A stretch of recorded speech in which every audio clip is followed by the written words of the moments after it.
this episode, we are moving into a topic that matters in almost every modern organization, even though many new learners do not notice it at first, and that is how a business chooses outside vendors and how it manages the agreements that follow.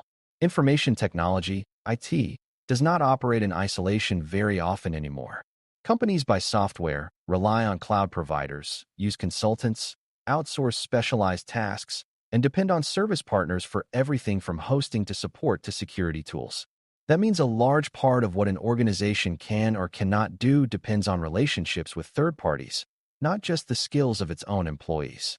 For an auditor, that makes vendor selection and contract management important because weak choices at the beginning or weak oversight later can create operational problems, control gaps, legal issues, financial waste, and security risk. Once you start viewing vendors as extensions of business capability rather than simple sellers, the topic becomes much easier to understand and much more important to evaluate. Before we continue, a quick note. This audio course is a companion to our course companion books. The first book is about the exam and provides detailed information on how to pass it best. The second book is a Kindle-only ebook that contains 1,000 flashcards that can be used on your mobile device or Kindle.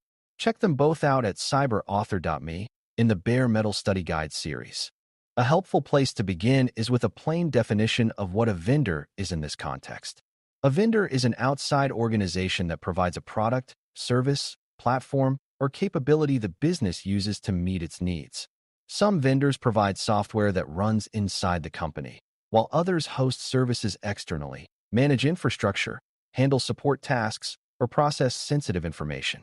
In many cases, the vendor is not just supplying a tool, but becoming part of the organization's operating environment, which means the vendor can influence confidentiality, integrity, availability, compliance, cost, and customer experience.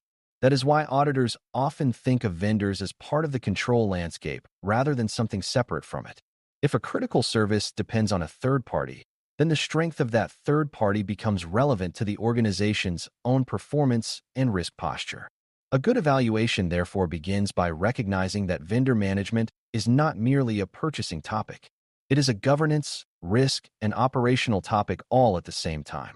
Organizations use vendors for many legitimate reasons, and beginners should understand that working with outside providers is not automatically a sign of weakness or loss of control.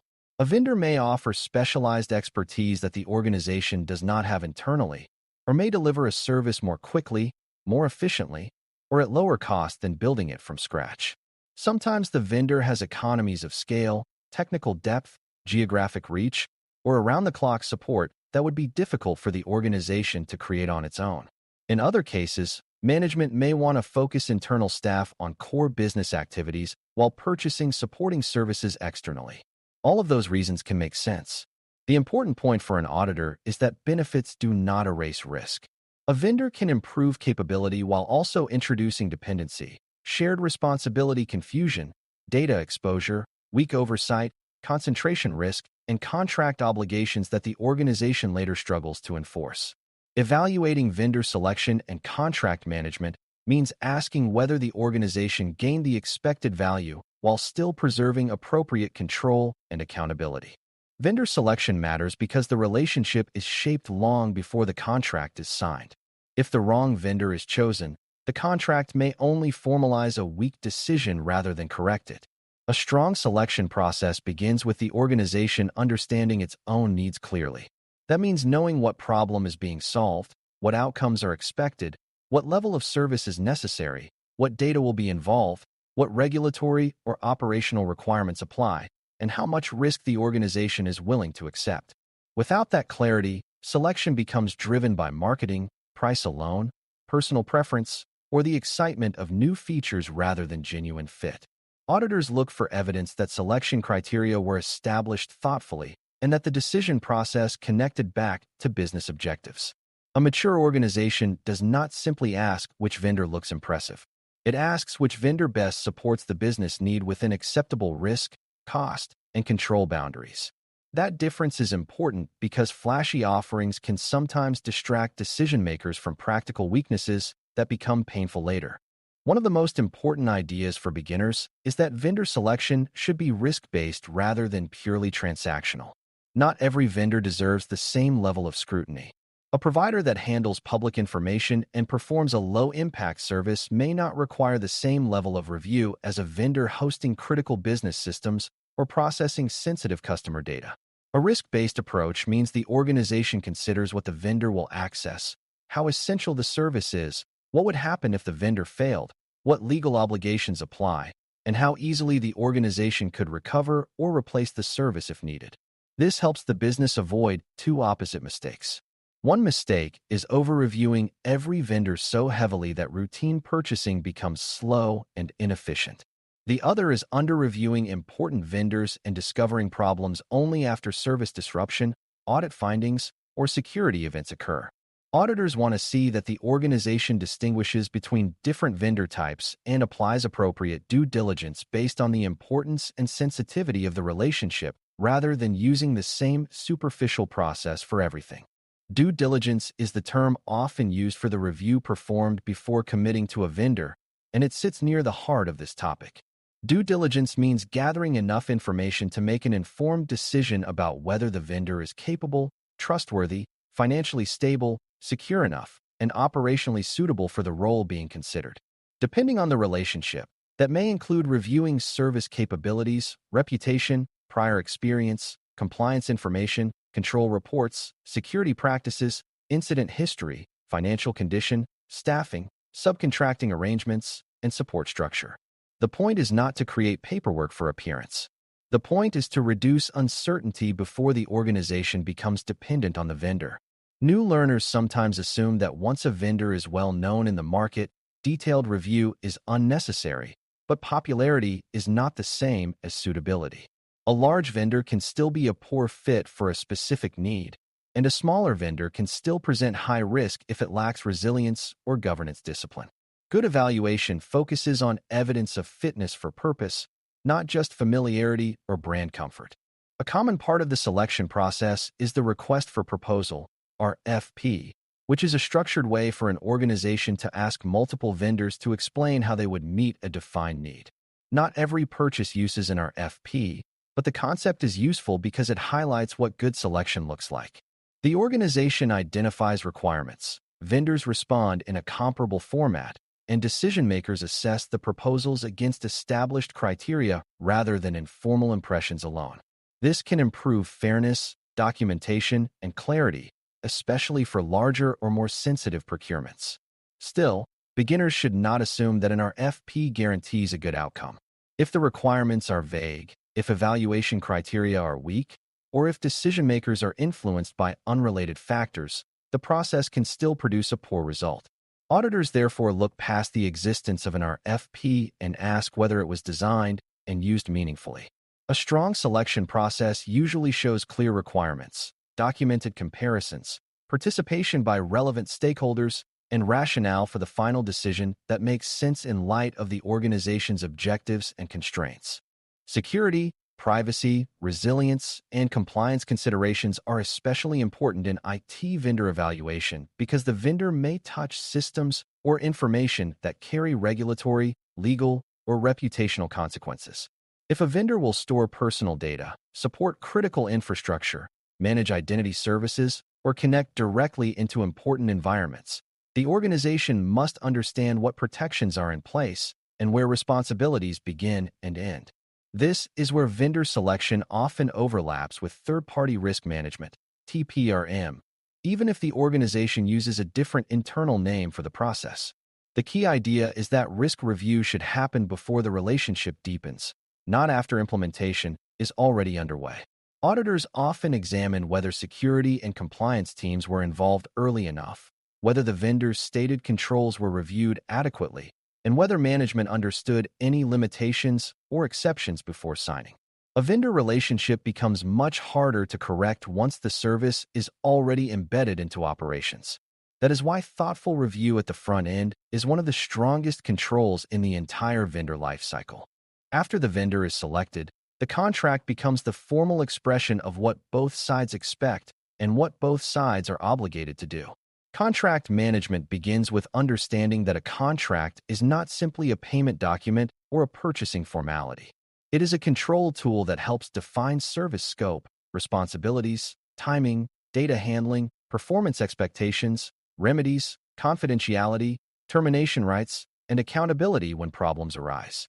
If these issues are left vague, the organization may discover later that it assumed protections that were never actually promised. For beginners, it is helpful to think of the contract as the place where business needs and risk concerns are translated into enforceable terms. A technically capable vendor can still become a major source of trouble if the contract fails to address important obligations clearly. Auditors therefore care not only that a contract exists, but that it reflects the nature of the service, the level of risk, and the operational realities of the relationship instead of relying on generic language that does not truly fit the arrangement. Several contract elements are especially important when evaluating IT vendor relationships. The scope of services should be clear enough that both sides understand what is included and what is not. A service level agreement, SLA, may define expected uptime, support response times, resolution targets, maintenance windows, or other measurable performance commitments. A statement of work, SOW, may describe specific deliverables, tasks, timelines, or project responsibilities in more detail. Data protection terms may address where information is stored, how it is secured, who can access it, how incidents are reported, and what happens to the data when the relationship ends. Other important areas can include audit rights, subcontractor use, business continuity expectations, ownership of deliverables, compliance responsibilities, pricing rules, change procedures, and exit support. An auditor does not expect every contract to look the same, but does expect the contract to reflect the real risks and needs of the arrangement. Missing or weak terms in a high-impact contract can reveal that the organization entered a dependency without adequately protecting itself. Signing the contract is not the end of the job. In many ways, it is the beginning of the part that matters most, because contract management is about ongoing oversight, not just initial documentation. A vendor may perform well during sales discussions and early implementation, but performance can drift over time if the organization stops monitoring delivery, responsiveness, incidents, compliance obligations, or service quality. Good contract management means the organization knows what the vendor promised, tracks whether those promises are being met, reviews reports or meetings at appropriate intervals, and escalates issues when performance slips. It also means someone inside the organization owns the relationship clearly enough to coordinate concerns across procurement, legal, IT, security, privacy, and business stakeholders. Beginners sometimes assume that once a vendor is operational, everything becomes a routine operational matter. In reality, many vendor problems grow because oversight becomes passive and informal. Auditors therefore evaluate whether the organization actively manages the relationship in a structured way rather than assuming the contract will enforce itself without attention. Performance monitoring is a particularly important part of this ongoing work because organizations need evidence that the vendor is delivering what was purchased. That evidence might include service reports, uptime summaries, incident records, response metrics, review meetings, customer complaints, remediation commitments, or internal satisfaction feedback from the teams using the service. The point is not to create endless reporting, but to maintain enough visibility that the organization can recognize deterioration before it becomes a serious business problem. In many relationships, performance should be compared to defined expectations rather than judged casually. If the contract includes SLA commitments, then the organization should know whether those commitments are being met and what corrective action is expected when they are not. Auditors often look for signs that performance issues are tolerated without documentation, that recurring service failures are handled informally, or that business users have learned to work around vendor weaknesses rather than escalating them. Those patterns suggest the contract exists on paper but is not being managed as a living control mechanism. Change is another major theme in vendor contract management because business relationships rarely stay perfectly still. Services expand, users increase, systems integrate, regulations change, pricing shifts, and technology environments evolve. If the contract and the oversight process do not adapt, misalignment can grow quietly. The organization may begin using the vendor in ways never reviewed originally, or the vendor may introduce changes that affect security, privacy, availability, or cost. Good contract management includes a defined way to review material changes, approve updated terms when necessary, reassess risk, and ensure that new uses still fit the original business case and control expectations.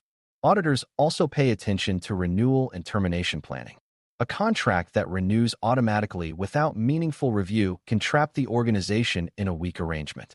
A relationship with no exit planning can create dangerous dependence if service quality declines or the vendor experiences financial or operational trouble. Thinking about the end of the relationship is not pessimistic. It is part of responsible planning from the start. Common mistakes in this area are often easier to understand than the ideal process because they show where organizations trip themselves up. One common problem is choosing a vendor primarily on cost without understanding total risk, long-term fit, or the operational burden of managing gaps later. Another is allowing urgent business demand to bypass due diligence, leading to contracts that are signed before security, privacy, or legal concerns are fully understood. Some organizations fail by using standard contract language for high-risk relationships that actually require stronger and more specific terms. Others perform decent due diligence up front, but then allow oversight to weaken after go-live, treating the vendor as a settled issue rather than an ongoing dependency. There is also a frequent misconception that a contract transfers risk completely to the vendor. In reality, the organization still owns the business consequences if services fail, data is mishandled, or regulators ask questions.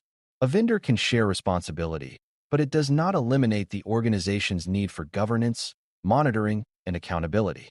From an audit standpoint, evaluating vendor selection and contract management means following the vendor relationship across its full life cycle and asking whether key decisions were made deliberately, documented appropriately, and supported by real oversight. The auditor may review procurement records, due diligence materials, risk assessments, approval workflows, contract terms, service reports, meeting records, issue logs, renewal decisions, and evidence of ongoing monitoring. Interviews often help reveal whether responsibilities are truly understood or whether different groups assume someone else is handling important parts of the relationship. A strong environment usually shows clear selection criteria, risk-based review, contract terms aligned with service importance, active performance monitoring, and a process for handling issues, changes, and renewals thoughtfully. A weak environment usually shows rushed selection, vague ownership, generic contract language, passive monitoring, and surprise when a vendor problem exposes gaps that should have been recognized much earlier. For a beginner, the most useful mental model is simple. Vendor management is not one decision, but a chain of decisions, and weaknesses anywhere in that chain can affect the organization materially. As we close, the big lesson is that evaluating IT vendor selection and contract management is really about asking whether the organization is careful and disciplined when it chooses outside partners and whether it stays attentive after the relationship begins. Vendors can expand capability, increase speed, and provide valuable expertise, but they can also introduce dependency, uncertainty, and risk if the organization treats the relationship casually. Strong selection starts with clear business needs, risk-based due diligence, and thoughtful comparison of options. Strong contract management turns those needs into clear obligations and then monitors performance, changes, and accountability over time. Auditors study this area because critical services often depend on third parties, and third-party problems quickly become business problems. When vendor relationships are selected well, structured well, and managed actively, they can support resilience and value. When they are chosen poorly or monitored weakly, the organization may discover too late that an outside provider has become one of its biggest unexamined risks. Thanks for listening. For more audio courses, daily newsletters, and more, please visit baremetalcyber.com.